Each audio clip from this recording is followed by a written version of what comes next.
अस्सलामुअलैकुम नाजरीन, welcome to आवाज़ हकीकत। आज हम बात करेंगे फ्यूचर वॉरफेयर के एक एडवांस और फ्यूचरिस्टिक वेपन सिस्टम पर जो आने वाली जंगों में डिफेंस का पूरा कॉन्सेप्ट बदलने की सलाहियत रखता है और जिसका लिंक सीधा पाकिस्तान से जुड़ा है।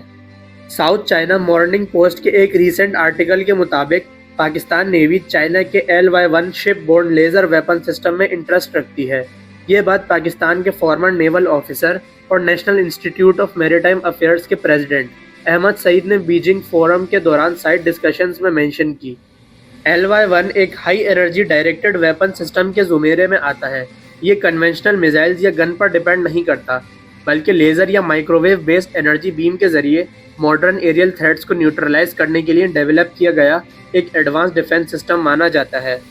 इस सिस्टम की focused beam incoming drones, cruise missiles और लो फ्लाइंग थ्रेट्स पर लॉक होती है, जहां उनके सेंसर्स और इलेक्ट्रॉनिक सिस्टम्स डिसेबल या परमानेंटली डैमेज हो जाते हैं। इस प्रोसेस में फिजिकल एक्सप्लोजन के बजाय electronic destruction primary role play करता है।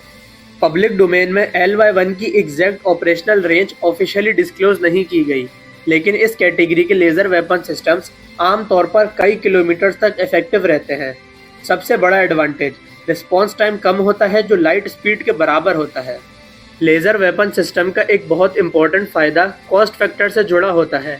कन्वेंशनल एयर डिफेंस मिसाइल्स हर इंटरसेप्ट पर हैवी कॉस्ट इम्पोज करते हैं, जबकि लेज़र फायरिंग का खर्चा सिर्फ इलेक्ट्रिकल पावर यूसेज तक लिमिटेड रहता है, जो लॉन्ग टर्म डिफेंस के लिए सस्टेनेबल ऑप्शन बनता है। ये सवाल नेचुरली उठता है कि पाकिस्तान खुद इस टाइप के सिस्टम्स पर काम कर रहा होगा या नहीं। ऐसे सेंसिटिव डिफेंस प्रोजेक्ट्स आमतौर पर पब्लिक नहीं किए जाते, लेकिन पाकिस्तान के defence research history strong technical base और फ्यूचर ओरिएंटेड प्लानिंग को क्लियरली रिफ्लेक्ट करती है। Babur cruise missile, Raad air launch missile और एडवांस फाइटर प्रोग्राम्स इस बात का प्रूफ है कि Pakistan next generation warfare technologies में पीछे रहना एक्सेप्ट नहीं करता।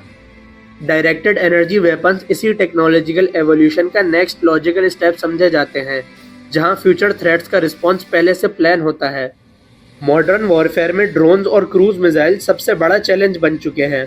ये सस्ते, लार्ज नंबर्स में डिप्लॉय होते हैं और ट्रेडिशनल एयर डिफेंसेस के लिए इकोनॉमिकली ड्रेनिंग साबित होते हैं। Laser weapon systems in threats के खिलाफ लो कॉस्ट, रिपीटेबल और इफेक्टिव सोल्यूशन प्रोवाइड करते हैं। नेवल पर्सपेक्टिव से देखा जाए तो LY-1 जैसा सिस्टम पाकिस्तान नेवी के सरफेस फ्लीट के लिए फोर्स मल्टीप्लायर बन सकता है।